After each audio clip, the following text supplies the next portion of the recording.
Vamos orar? Senhor, nós te exaltamos, ó Pai, pelo privilégio de abrir a sua palavra. E ela é maravilhosa, Senhor. Mas, Deus, ninguém é capaz de aprofundar, Deus, essas verdades tão maravilhosas que o Senhor nos deu, revelou nas Escrituras. E nós clamamos agora graça, Espírito Santo, graça, para que a gente possa entender o que está escrito aqui. Mas não apenas entender com o nosso intelecto, nos ajuda, Senhor, a viver a sua palavra.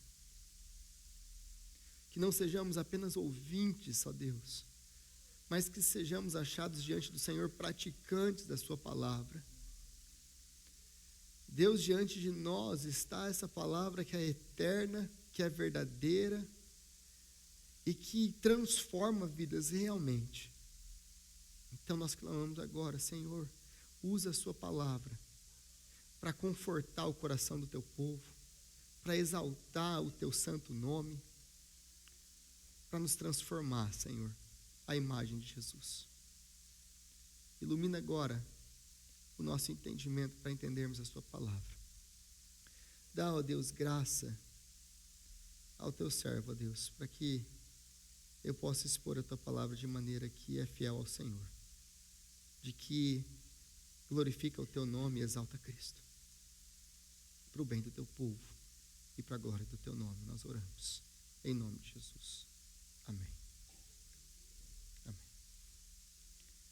Eu convido a igreja a abrir a palavra de Deus comigo no livro do profeta Malaquias. Nós vamos começar hoje uma nova série de mensagens, não longa série, mas uma série curta de mensagens nessa profecia que é tão profunda e tão maravilhosa, que é a profecia de Malaquias. É um livro pequeno, como o livro de Ageu é pequeno, mas não se deixe enganar pelo seu tamanho, porque não faz jus à profundidade desse livro. Então, Malaquias capítulo 1, e nós vamos ler apenas 5 versículos, porque é o que nós podemos cobrir hoje. E se nós cobrirmos esses 5 versículos, eu já vou estar satisfeito. Malaquias capítulo 1, do versículo 1 ao 5.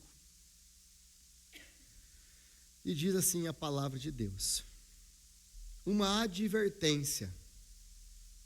A palavra do Senhor contra Israel por meio de Malaquias. Eu sempre os amei, diz o Senhor. Mas vocês me perguntam, de que maneira nos amaste? Não era Esaú, irmão de Jacó? Declara o Senhor. Todavia, eu amei Jacó, mas rejeitei Esaú. Transformei as suas montanhas em terra devastada e entreguei a sua herança aos chacais do deserto. Embora Edom afirme, fomos esmagados, mas reconstruiremos as ruínas. Assim diz o Senhor dos Exércitos: podem construir, mas eu demolirei. Eles serão chamados terra perversa, povo contra quem o Senhor está irado para sempre. Vocês verão isso com os próprios olhos e exclamarão: grande é o Senhor, até mesmo além das fronteiras de Israel. Palavra de Deus. Meus irmãos, muitas vezes, e essa história é uma história que eu escuto de novo, e de novo, e de novo, que é a história do imigrante. É a história do imigrante que sai do seu país, cheio de sonhos, que vai para os Estados Unidos e lá ele vai conseguir mudar de vida, e cheio de expectativas. E muitas vezes eles relatam para mim: nós viemos cheios de sonhos, cheios de expectativas, oramos, o Senhor nos deu promessas de que Ele estaria conosco, de que Ele nos abençoaria, então decidimos vir, baseado nessas promessas. Nós viemos aqui, mas quando eles chegam aqui, o que eles encontram? Eles encontram árvores lotadas de dinheiro, que você apenas para o seu carro e pega o quanto você quer e leva para casa. É isso que você encontra quando chega aqui? Não sei a realidade de você, mas a minha foi bem diferente dessa. Nós chegamos aqui e nós encontramos uma realidade talvez tão dura quanto ou mais dura do que a realidade que nós estávamos. E aí nós trabalhamos 80, 90, 100 horas por semana. E sofremos e fazemos tudo o que nós podemos para sobreviver. E aí é nesse momento de dificuldades e de tantas lutas que o nosso coração começa a desanimar, a fraquejar. Nós começamos a pensar, será que valeu a pena? Eu costumo falar que os imigrantes, no primeiro ano, acho que não tem um dia que você não pensa em voltar. Eu vou embora. Então saem com sonhos, saem com expectativas, saem com tudo aquilo, e talvez até mesmo uma direção de Deus para fazer. Mas quando chega aqui, a realidade que encontra é completamente diferente do que esperava. É nesse momento que as expectativas são frustradas. E quando as expectativas são frustradas, o que vem logo depois disso? O desânimo. E é a fase em que muitos de nós talvez estejam, o desânimo. Mas esse mundo não é o mundo do imigrante apenas. Porque esse era o mundo exato de Malaquias e do povo de Malaquias. É para esse povo com expectativas frustradas que Malaquias está pregando a palavra do Senhor. É um povo, e você lembra de todo o contexto, eles foram cativos para a Babilônia, debaixo da opressão de Nabucodonosor, em 586. Deportados. Israel foi destruído em 722 pelos assírios. Agora, em 538, entra um novo rei, um novo governador sobre o mundo. Agora o governo é a Pérsia, não mais a Babilônia, como Deus havia dito já através dos profetas. Então, os persas libertam o povo. Ciro assina um édito e manda o povo voltar. Em 538, ele dá a liberdade para eles voltarem para suas terras e reconstruírem o seu templo. Eles voltam. Em 536, eles começam a reconstrução, constroem um altar, como nós vimos no livro de Ageu. E eles logo abandonam a obra. E durante quase 20 anos, isso tudo fica parado. Até que Deus chama o profeta Ageu e os chama à reconstrução. O templo, então, é terminado em 516. Nós temos a dedicação do templo, nós vimos isso no livro de Ageu. Então, o templo está construído, o altar está construído, os sacrifícios estão sendo feitos. Existe a obediência à lei mosaica, pelo menos em parte. E as coisas estão fluindo. Então, em 458, antes de Cristo, depois desse tempo de Ageu, nós temos uma outra volta. Agora volta Esdras. Esdras, que é um sacerdote, um escriba muito hábil, que conhecia muito bem a lei, e ele volta para trazer um renovo espiritual para a nação.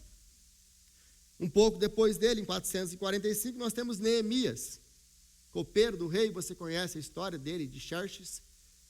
Xerxes ordena que ele volte e reconstrua a cidade de Jerusalém, os muros de Jerusalém. E tem todo aquele desafio de reconstruir tudo, por causa da dificuldade com os vizinhos, da opressão com os vizinhos, mas finalmente o muro é reconstruído. Então é mais ou menos nessa época, é mais ou menos nesse tempo que Malaquias está profetizando. É para esse povo que Malaquias está profetizando. O povo que voltou, o povo que já reconstruiu o templo, o povo que já construiu o altar, que segue as normas da lei, que oferece os seus sacrifícios, que obedece o calendário litúrgico. Mas a vida se encontra destruída. apesar de tudo isso, é um caos.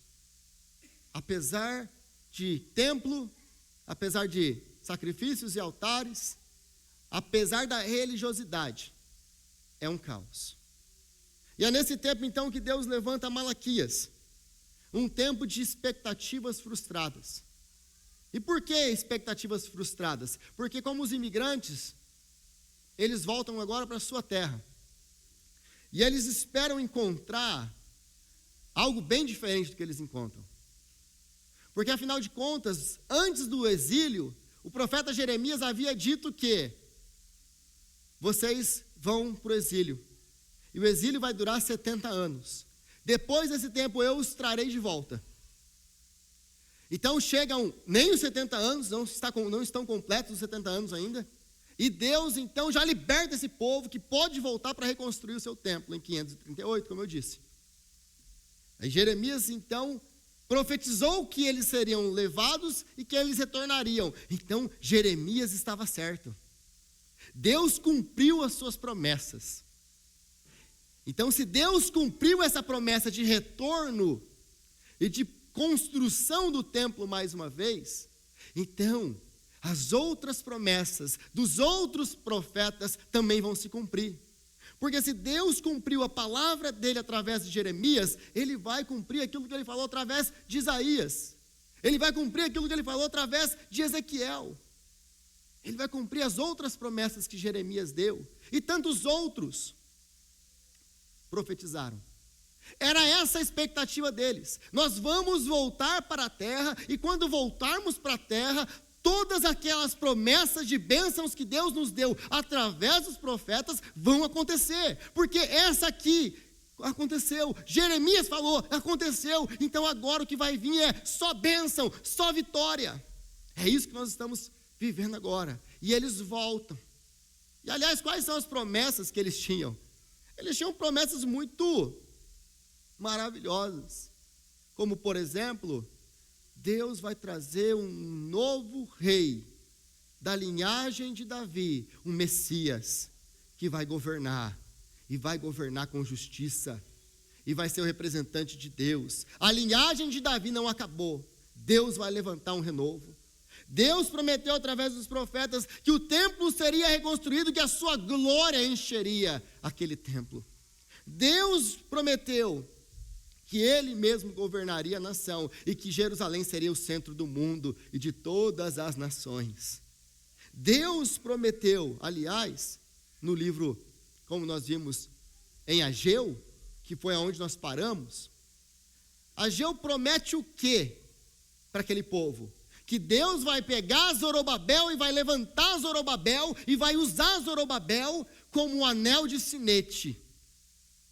Que Zorobabel agora vai ser o meio pelo qual ele vai trazer esse tempo de bênção e fartura. Isso em 520 a.C., como nós vimos em Ageu. Mas aqui quase 100 anos se passaram. Zorobabel foi usado? Aconteceu alguma coisa? Aonde estão todas as promessas de Deus, que Deus nos prometeu e não se cumpriram? Então é nesse momento que eles voltam cheios de expectativa, essas expectativas não são cumpridas. E aí, o resultado é o quê? Frustração.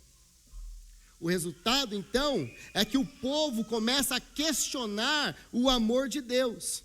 Eles começam, então, a questionar se o amor de Deus é real. Por que as promessas não se cumprem? Por que o Deus que falou que ia fazer não está fazendo? É nesse momento de frustração que eles começam a duvidar do amor de Deus, e não a duvidar de uma maneira aberta, não duvidar de uma maneira questionando a Deus e falando para todo mundo, nós duvidamos do amor de Deus, mas de uma forma bem prática.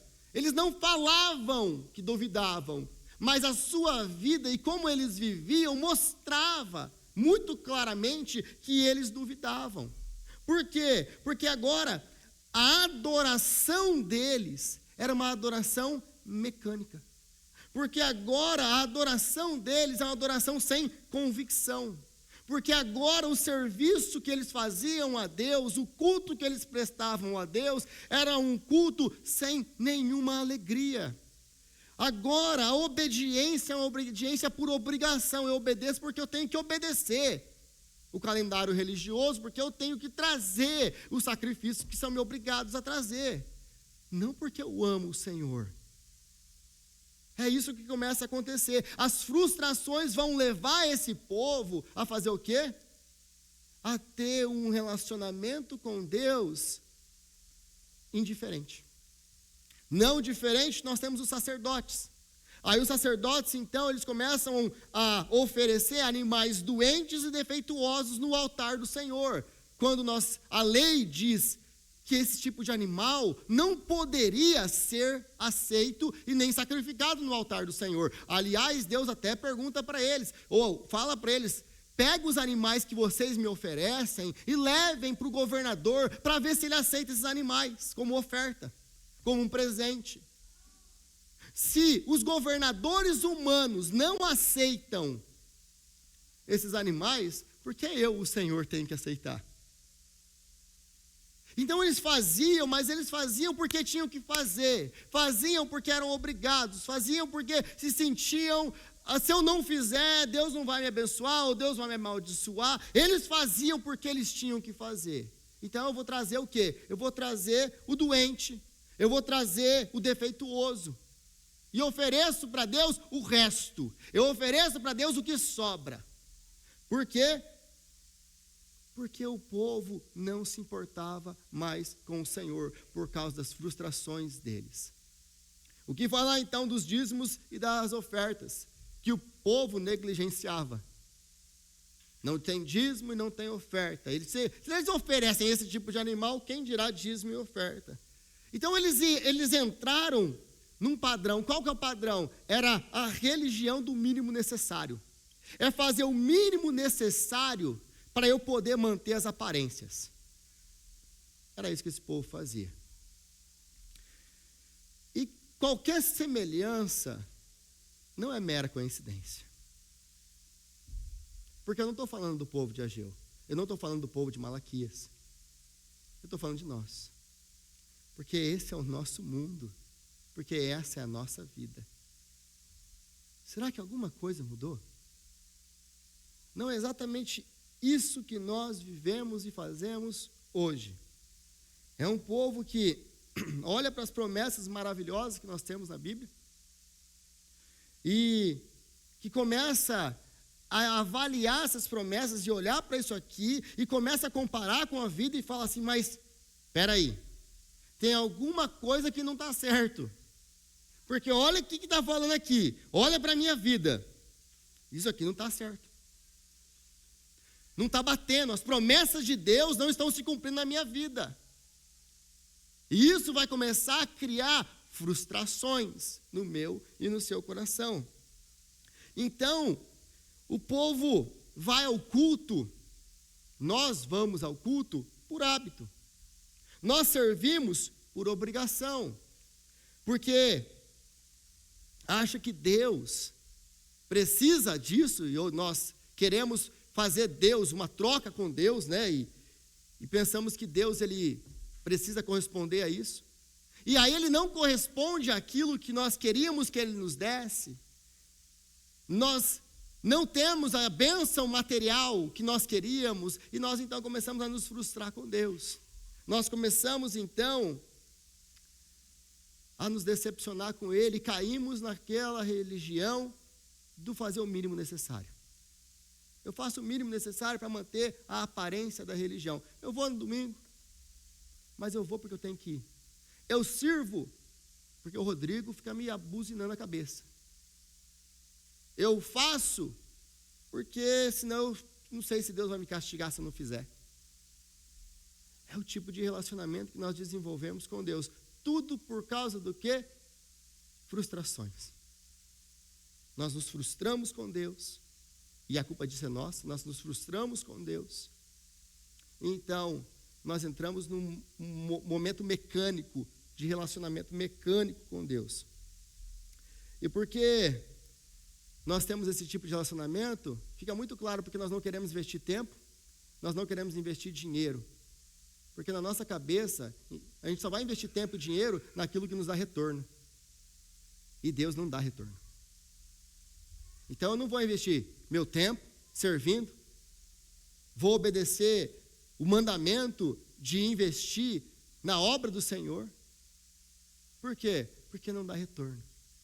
Porque eu estou frustrado com o Senhor. Essa é a nossa realidade, a mesma realidade do povo de Malaquias. Então o texto começa, essa é só a introdução. O texto começa no versículo 1, uma advertência. A primeira palavra, aliás em hebraico é uma única palavra, uma advertência. Uma advertência.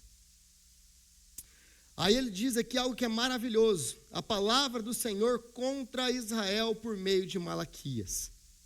E por que é maravilhoso? Uma advertência, uma palavra do Senhor contra Israel. Por que é maravilhoso? Porque o simples fato dele chamar esse povo de Israel já é maravilhoso. Nós temos que lembrar de uma coisa, contexto. O povo não era chamado de povo de Israel. Lembra que depois de Salomão, da morte de Salomão, o reino é dividido. Nós temos Israel no norte, que é completamente paganizada, que é completamente idólatra, e nós temos Judá no sul. E eles mantinham muito bem essa distinção entre Judá e Israel. Eles não queriam se misturar. Depois, em 722, como eu já disse, em 722, o reino do norte cai, e logo em 586 nós temos Judá que cai. Qual é o ponto? O ponto é que a nação é dividida, desde o tempo de Salomão, Israel e Judá, Israel e Judá, os reis de Israel, os reis de Judá. Não se usava mais Israel. Agora é interessante que eles voltam do cativeiro, e Deus fala, uma advertência, palavra de Deus contra Israel. Isso aqui então é a graça de Deus. Deus chamando esse povo que está oferecendo o mínimo necessário, esse povo desobediente, esse povo que não quer, que está oferecendo lá animal doente, defeituoso, esse povo que não quer obedecer a Deus, esse povo que está se relacionando com Deus de maneira indiferente, esse povo Deus chama de Israel. E esse nome carrega todo o peso da aliança, é o povo da aliança. Ele não chama de o resto do povo, ele não chama apenas de nação de Judá, ele fala Israel, é o meu povo, é o povo da aliança. Mesmo no meio de tudo que eles estão vivendo, Deus os chama de Israel. E aqui nós temos uma lição maravilhosa para nós, porque Deus vai chamar eles de Israel, apesar de todo esse contexto que eu disse, mostrando então e lembrando para eles que eles não são Israel se os celeiros estão cheios. Deus não fala que eles são Israel apenas quando a bênção chega. Eles são Israel independente das circunstâncias que eles estão. Eles são o povo dele. É independente de qualquer coisa. Vocês são o meu povo, o meu tesouro pessoal. É isso que ele está falando aqui para eles. E aí, quando a vida vai aí mal, quando a situação financeira aperta, quando o ministério não cresce da maneira com que nós esperávamos, surge então a pergunta silenciosa dentro do nosso coração. Que pergunta? Será que ainda somos o povo de Deus? Essa era a pergunta que eles tinham, e a resposta para eles é: vocês são Israel, vocês são o meu povo, vocês são o povo da aliança, vocês são o povo que eu amo, antes de sequer a nação existir. Vocês são o meu povo. Então Deus vai deixar muito claro para eles que eles são povo, não porque estão prosperando, mas porque Deus os chamou assim. E aí no versículo 2 ele deixa isso muito claro, com todas as letras, e ele diz o quê? Eu sempre os amei. Meus irmãos, não se esqueça de tudo que eu acabei de falar do contexto. Porque Deus podia ser um pai como eu. Já chega sentando o reio. Ele não faz isso. Antes de qualquer disciplina, e aliás, deixa eu já falar sobre a estrutura da profecia de Malaquias. Malaquias ele é estruturado em 6 discursos, ou 6 diálogos, 6 acusações de Deus contra o povo. Essa aqui é a introdução. Nós temos 6 discursos. Deus fala e acusa o povo responde e Deus dá o argumento. Aí assim vai. Nós vamos ver isso 6 vezes, começando hoje. Então, mas antes de fazer qualquer tipo de acusação, antes de discipliná-los, antes de acusar eles, de denunciar os sacrifícios defeituosos, antes de denunciar a infidelidade conjugal deles, antes de falar do desprezo deles pelo culto, antes de falar qualquer coisa, de acusar esse povo de qualquer coisa, Deus diz: eu os amo. Deus não chega com um chicote na mão e começa a bater em todo mundo, não começa a reclamar de tudo e não começa a discipliná-los. A primeira coisa, antes de qualquer coisa, Deus fala: eu sempre os amei. E nós precisamos entender que essa palavrinha aqui, esse amor, ele está num tempo que é muito importante, um tempo verbal que é muito importante, que é o perfeito. O tempo perfeito é uma ação que começou no passado, mas que hoje, agora, nesse exato momento, ela continua valendo. Ela continua sendo verdade. Então, para mim, a tradução da NVI aqui é muito feliz nisso. Eu sempre os amei, porque vem do passado e continua. Eu sempre os amei. Eu amei vocês quando você me amou. Eu amei você antes de Abraão ser chamado. Eu amei você quando seu pai Jacó ainda era aquele trapaceiro miserável que ele era. Eu amei você quando você saiu, eu tirei você do Egito e durante 40 anos você reclamou contra mim no deserto. Eu amei você quando você fez ídolos na terra que eu te dei e poluiu a terra que eu te dei. Eu amei você quando você estava no exílio. E quando eu trouxe você de volta do exílio, eu continuo amando você até hoje, apesar de todas as suas falhas. Eu sou o Senhor e não mudo. Meus irmãos, o Senhor nos ama assim. Quantas vezes nós falhamos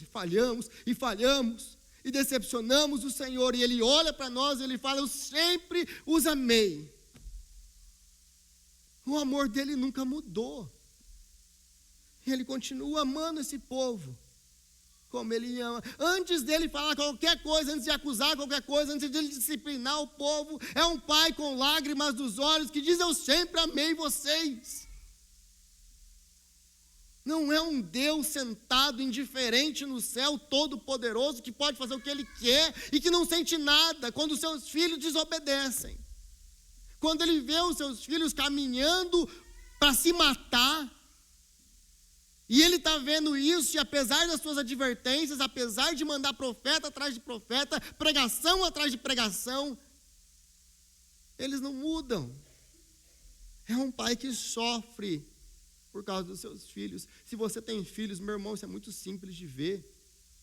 Quando o seu filho se machuca, apesar das suas inúmeras advertências, e não importa que idade ele tenha, desde os pequenininhos que se machucam com coisas, você vai tomar choque nessa tomada, tira a mão daí, e o menino volta lá com o espeto para colocar naquela tomada, aí vai lá e toma um choque, aí você vai queimar a sua mão aí nessa churrasqueira, você vai lá, mete a mão, aí corre com esse menino para o hospital, você avisou, mas você fica irado porque ele te desobedeceu, mas você fica mais irado por quê?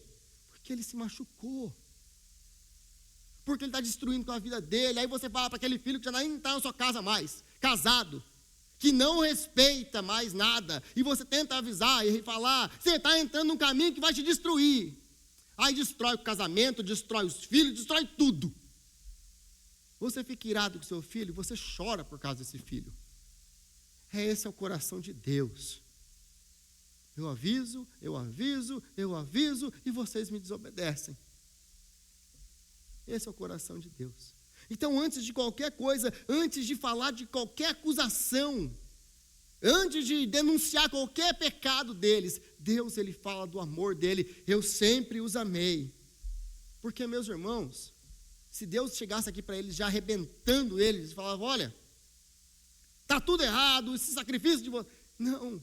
Se ele chegasse assim, a lei sem amor, ela produz farisaísmo. Se você obedece sem amar a Deus, você é um fariseu. Você vai se achar melhor que os outros. Agora, se Deus chega para eles, sem amor, para corrigir eles, acusando eles, para onde que eles vão? Eles caem nessa carga de culpa sem saída. É por isso que Deus chega para eles e fala, antes de qualquer coisa, e isso aqui é a base, é por isso que Malaquias começa assim, eu sempre os amei, antes de qualquer coisa. Deixa eu falar uma coisa para vocês, eu sempre amei vocês, meus irmãos, em todas as próximas pregações que eu vou fazer nesse texto, lembre-se disso daqui, em todas elas, eu sempre os amei.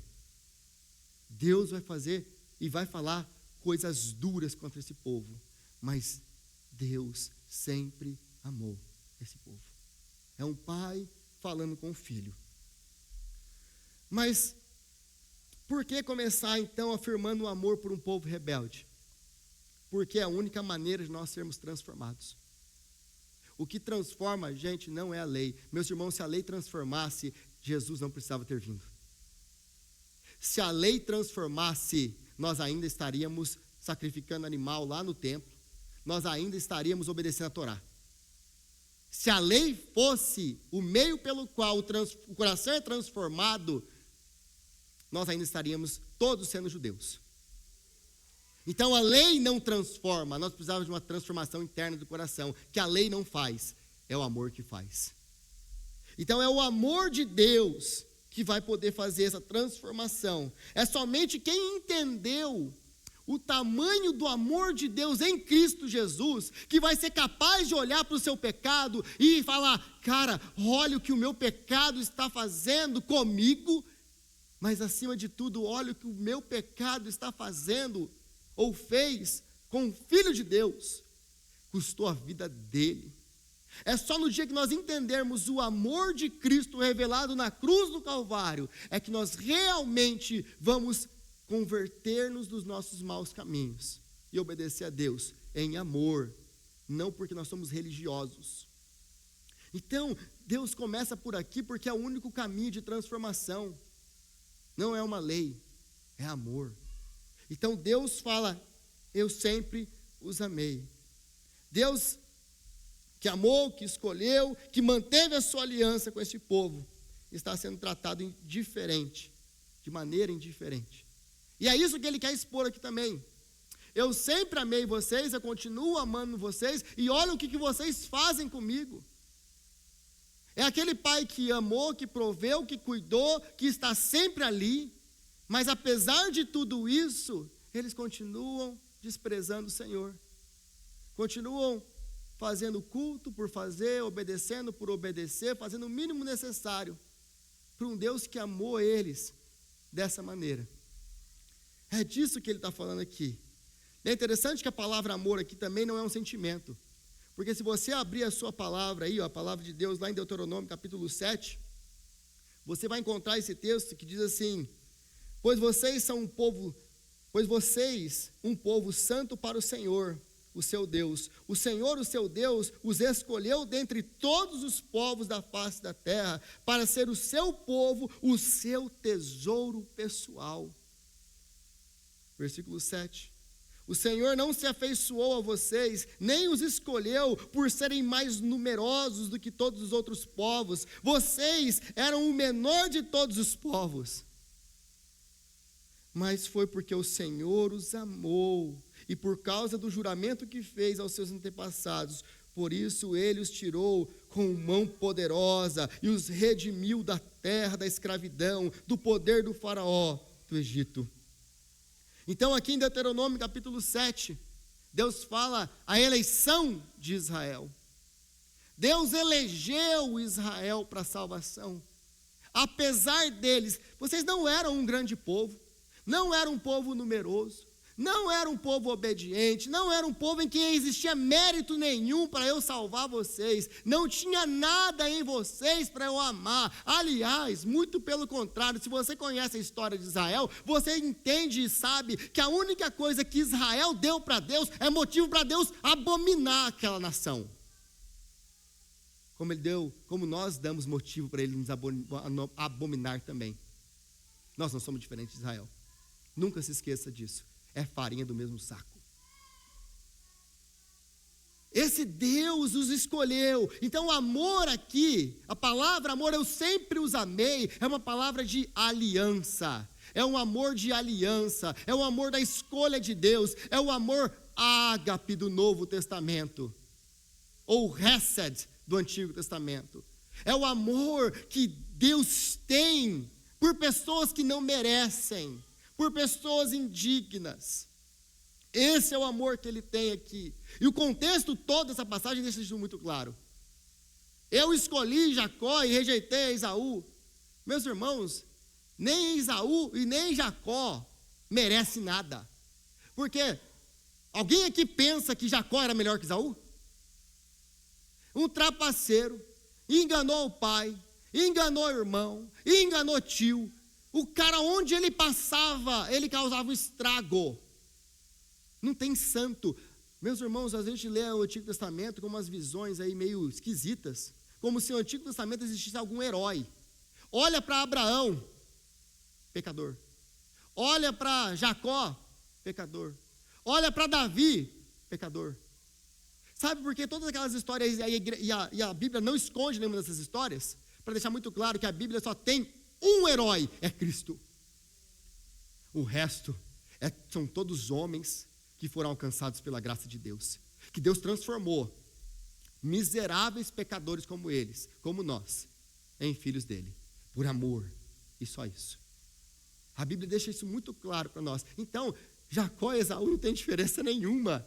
Deus escolheu um, porque ele quis escolher, por causa do seu amor. Então esse amor aqui não é uma declaraçãozinha de sentimento, é um amor que é um amor incondicional.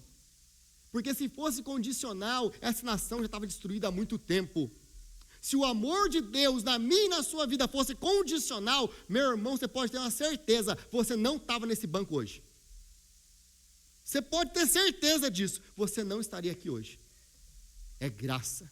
Você está onde você está hoje porque a graça te trouxe aqui. Porque esse amor, eu sempre os amei, alcança você dia após dia, dia após dia. É só por isso que nós estamos aqui. É a graça de Deus. E aí o povo pergunta para ele, ainda no versículo 2, aquela grande pergunta que todos nós fazemos. Deus afirma, eu sempre os amei. Qual a resposta do povo? De que maneira o Senhor nos amou? Eles são sarcásticos aqui. A resposta deles aqui, a pergunta, né, que é a resposta ao amor de Deus, é uma pergunta sarcástica. Eles não estão perguntando, querendo saber uma resposta. O que eles olham para a sua vida, eles olham para aquelas promessas não cumpridas, eles olham e eles dão risada de Deus. É assim que você deve interpretar essa pergunta deles. Como que você nos amou? Você nos amou mesmo? Se o Senhor nos amou, por que a minha vida está desse jeito? Se o Senhor me ama, por que eu estou passando por essas dificuldades que eu estou passando? Se o Senhor me ama, por que o diagnóstico de morte chega? Se o Senhor me ama, por que eu perdi o meu emprego? Se o Senhor me ama, por que a minha esposa se divorciou de mim? O Senhor só pode estar de brincadeira falar um negócio desse para mim.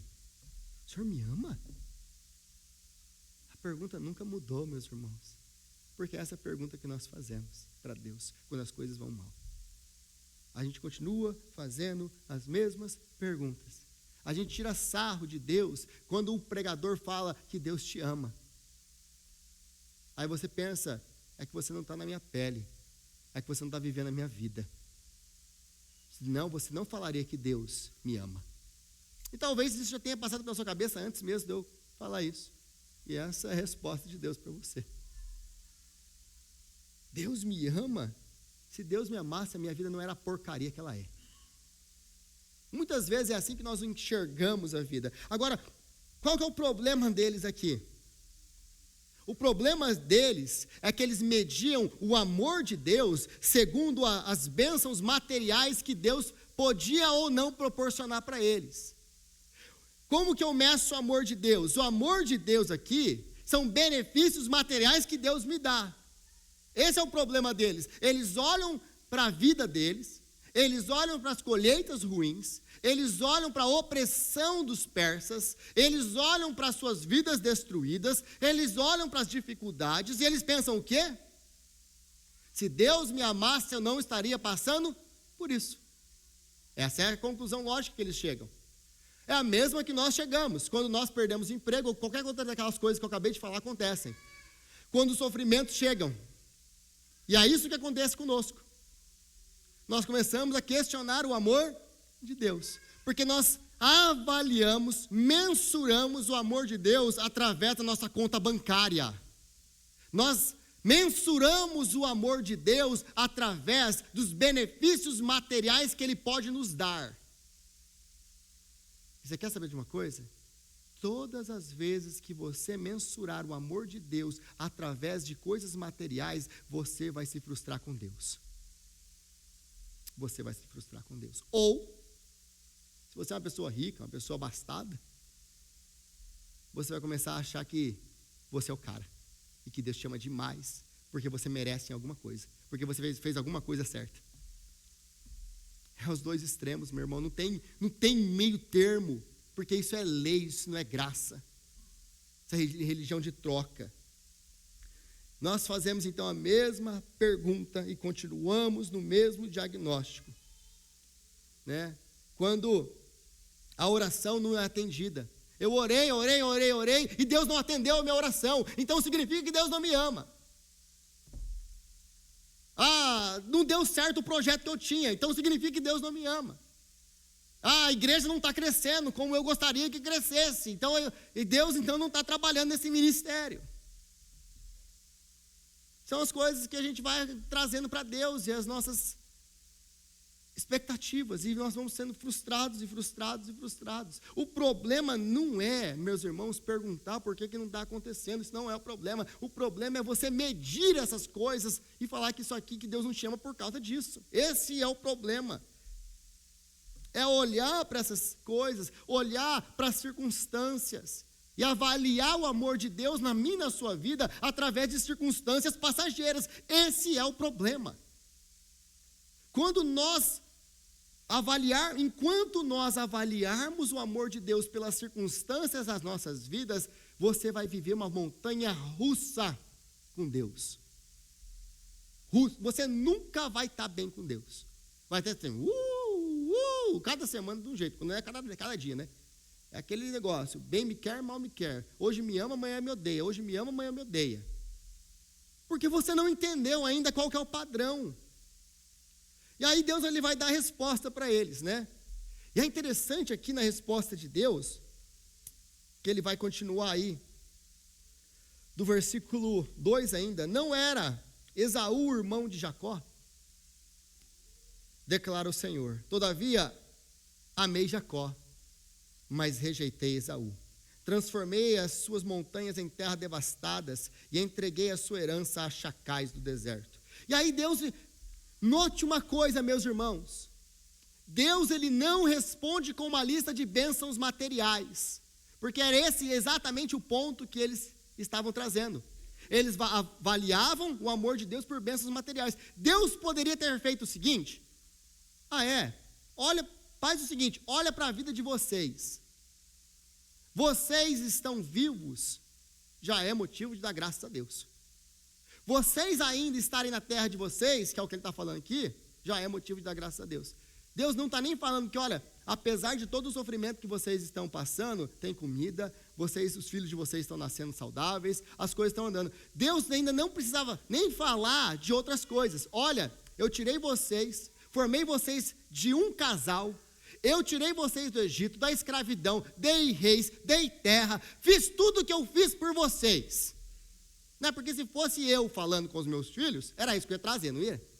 Meu filho, eu cuidei de você, eu paguei suas contas, eu limpei aí a sua bundinha, eu coloquei comida na sua boca, eu paguei os seus estudos, eu te dei roupa, comida, teto, eu tenho te sustentado durante toda a sua vida, e você vem com essas malcriadices pro meu lado? Bom, se Deus fosse como eu, talvez essa seria a resposta. Você acha que eu não te abençoei? Se você está fortinho, gordinho, é porque eu te abençoei muito. Deus podia ter falado isso? Podia. Ele seria justo nisso? Seria, mas ele não fala isso. Vocês querem a prosperidade? Vocês querem avaliar por prosperidade? Deixa eu lembrar uma coisa de vocês. Olha para Esaú. Não eram Jacó e Esaú irmãos? Eu escolhi um e escolhi o outro. Lembra uma coisa, a nação de Edom, que são os descendentes de Esaú, tinha sido completamente destruída. Não tinha mais nada lá. Enquanto a nação de Israel voltou do exílio e estava lá. Deus estava falando para ele, minha gente, põe uma coisa na cabeça de vocês. Eu avisei que Edom ia ser destruída porque eu destruí Edom. Eu falei que eles iam ser destruídos. Mas eu falei que vocês iam ser reconstruídos e aqui vocês estão. Se para vocês está ruim, você imagina para Edom. Mas vocês não estão destruídos completamente como Edom está, porque eu amo vocês. É por isso que vocês ainda estão de pé. E é exatamente essa a argumentação dele aqui. Vocês querem comparar por bênção? Eles estão tudo destruídos, vocês ainda existem. Olha para aquela nação. E aliás, a maior demonstração de amor de Deus na minha e na sua vida, meus irmãos, é Cristo. Você quer medir, você quer entender a medida correta para você poder medir o amor de Deus e o quanto Deus te ama? Você não mede nunca o amor de Deus pela sua conta bancária, pela sua saúde, por circunstâncias externas. Você nunca vai medir de maneira justa o amor de Deus por você, se você medir por circunstâncias físicas externas. Se você quer medir o amor de Deus por você, você vai medir por uma coisa e uma coisa apenas: pela cruz. Porque Ele entregou o seu Filho para morrer por mim e por você, quando ainda éramos pecadores. Deus sacrificou o seu Filho pelos seus piores inimigos. Se você quer entender o amor de Deus, você precisa olhar para a cruz. E aí o apóstolo Paulo ele vai escrever em Romanos, e em Romanos é interessante que ele vai pegar esse texto que nós acabamos de ler, no capítulo 9, para falar do amor de Deus. Depois do capítulo 8, ele ter dito o seguinte: eu estou certo de que nem morte, nem vida, nem anjo, nem demônio, nem o presente, nem o porvir, nada, absolutamente nada, pode nos separar do amor de Deus, que é nosso, por meio de Jesus Cristo, o nosso Senhor. Se você quer medir o amor de Deus, comece pela cruz. É Deus que nos ama tanto que nos foi capaz de entregar o seu Filho, o seu único Filho. Meus irmãos, Deus é o dono do ouro, da prata, tudo é dele por direito de criação. Eu entregaria tudo que eu tenho por qualquer pessoa, pega o que você quiser pegar, mas eu nunca entregaria a vida do meu filho para morrer por ninguém. Eu entregaria a minha vida, mas é nunca do meu filho. Deus entregou a vida do Filho dele para morrer pelos seus piores inimigos. É isso que Deus fez por mim e por você. Então aí você vem falar para mim: ai, Deus não me ama porque minha oração não foi atendida. Ai, porque isso aconteceu. Igual a criança birrenta. Igual os meus filhos fazem comigo quando eu não ligo a televisão. Como se fosse o mundo ia acabar porque eu não liguei a televisão. É a mesma coisa que nós fazemos com Deus. Aí Deus olha do céu e fala assim: eu entreguei o meu filho para morrer por você, e você está brigando, chorando, esperneando no chão, porque eu não liguei a televisão para você. Você está de brincadeira comigo. E aliás, quando Deus não nos dá alguma coisa, meu irmão, você pode ter uma certeza absoluta: é para o seu bem. Quando Ele tira, é para o seu bem. Porque eu não deixo o meu filho 24 horas na televisão porque faz mal para ele. Se eu nego alguma coisa, não vou dar bala, não vou dar doce, porque faz mal para ele. Não é porque eu não amo, é pelo contrário, porque eu amo muito ele. Porque eu não quero ver a saúde dele sendo destruída. Quando Deus nos tira, é porque Ele nos ama. Não é quando apenas Ele dá que Ele nos ama, quando Ele tira, Ele também ama. Talvez as maiores bênçãos do Senhor na nossa vida sejam as vezes que Ele tiraram coisas de nós. Coisas que nos estavam afastando dEle. Coisas que, aliás, talvez trouxeram você para cá.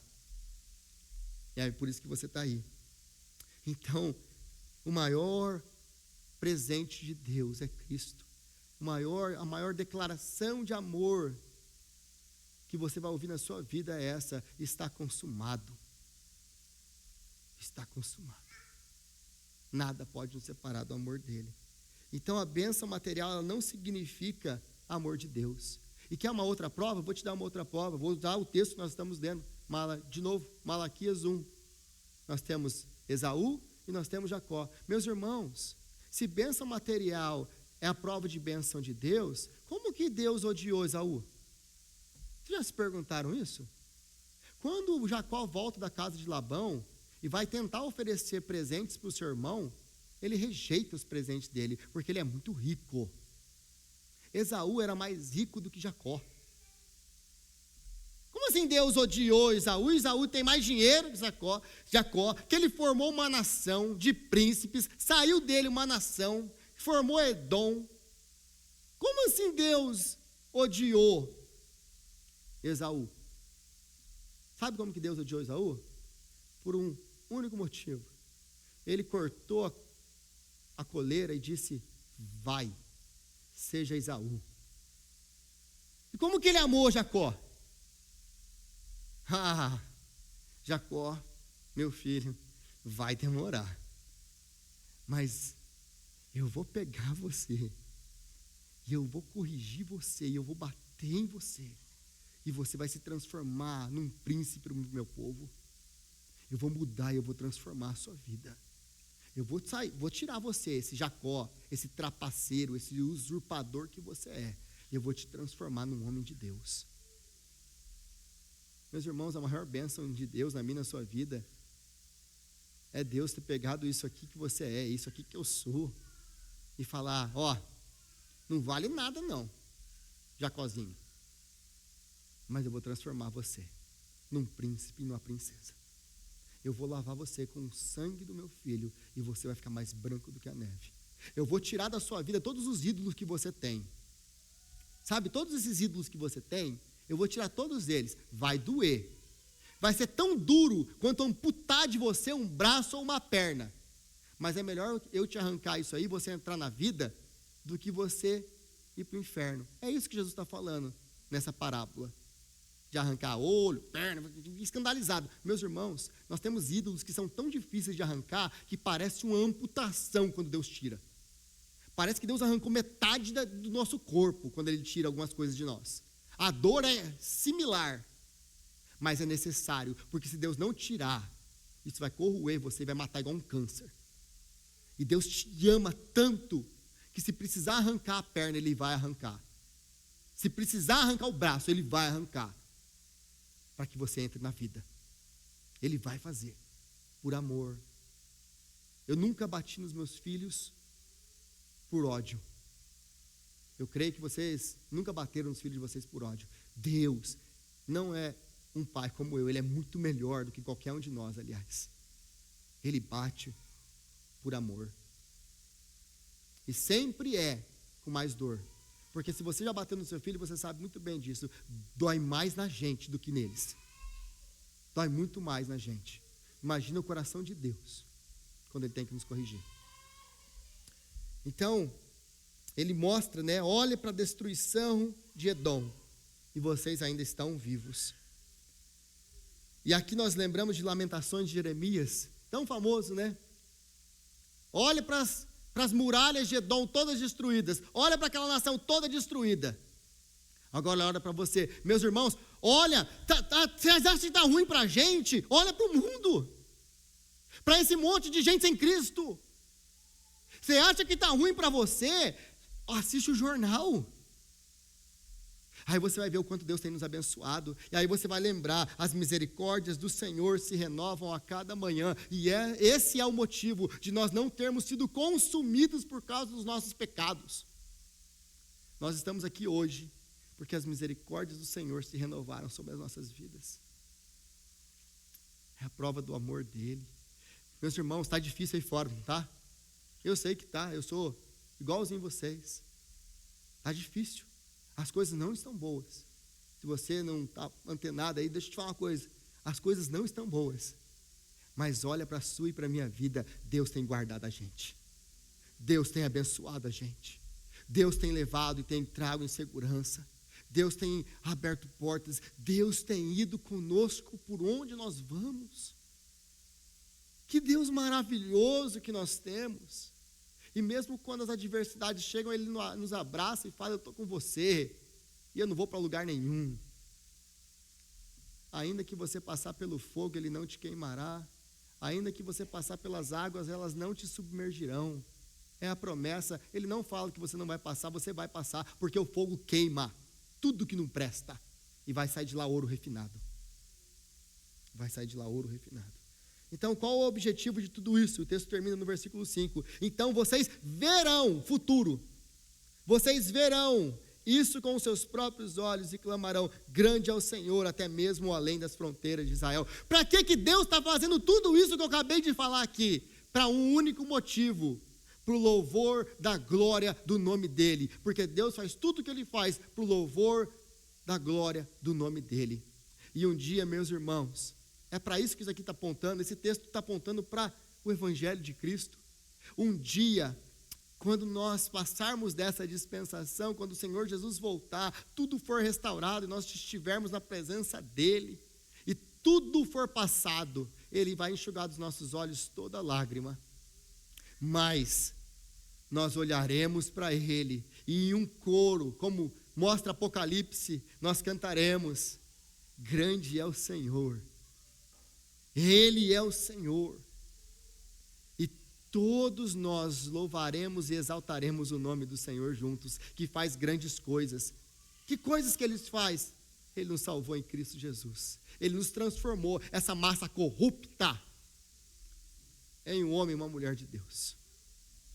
E essa salvação dele, o versículo deixa muito claro, o versículo 5 deixa claro isso, que Ele não fez apenas, não está para as fronteiras de Israel, Ele não está falando apenas com Israel, todas as nações, porque se você já leu o livro do Apocalipse, você vai ver isso. Nós temos lá povo de toda tribo, língua e nação, que Jesus, através do seu sangue, constituiu para Deus, reis e sacerdotes que reinarão para sempre. É para isso que esse texto está apontando, é para isso que ele está nos mostrando, que o amor de Deus nas nossas vidas não é demonstrado apenas com coisa que Ele nos dá, mas o amor dele vai além de tudo que nós podemos imaginar, e o final desse amor é a glória do nome dele. Senhor, nós te exaltamos, ó Pai, pela sua palavra, que é maravilhosa, e te pedimos perdão e confessamos, Pai, o nosso pecado diante de Ti como igreja. Perdão, Pai, perdão, porque nós, assim como esse povo de Malaquias, assim como o Teu povo Israel, nós medimos bênção, nós medimos o Seu amor por coisas materiais, por circunstâncias que nós enfrentamos e passamos. O Deus, tem misericórdia de nós, porque nós somos tão míopes, tão cegos, porque nós tentamos avaliar o Teu grande amor, com que o Senhor nos amou em Cristo, e nós esquecemos completamente desse grande amor que o Senhor nos amou em Cristo, fixando em coisas finitas, materiais e passageiras. Ô Senhor, nos dá graça para, como disse o apóstolo Paulo, nos atentar para as coisas que não se veem, porque as que se veem são passageiras. Deus, nos momentos de dúvida, nos momentos de perda, nos momentos de sofrimento, nos ajuda, Senhor, a entender que o Seu amor não é provado na nossa vida quando o Senhor nos dá algo que nós pedimos, o seu amor é provado na nossa vida através da cruz. Então, o Senhor nos ajuda a olhar para a cruz nos momentos de sofrimento, para que a gente possa suportar essa vida e não perder a alegria, não perder o entusiasmo e não te servir por obrigação ou por fazer, mas com entusiasmo, com graça, de maneira alegre. Viver, Pai, a corrida e correr essa corrida que nos é proposta em Cristo Jesus. Abençoa-nos assim, Pai, é que nós te pedimos em nome de Jesus. Amém e amém.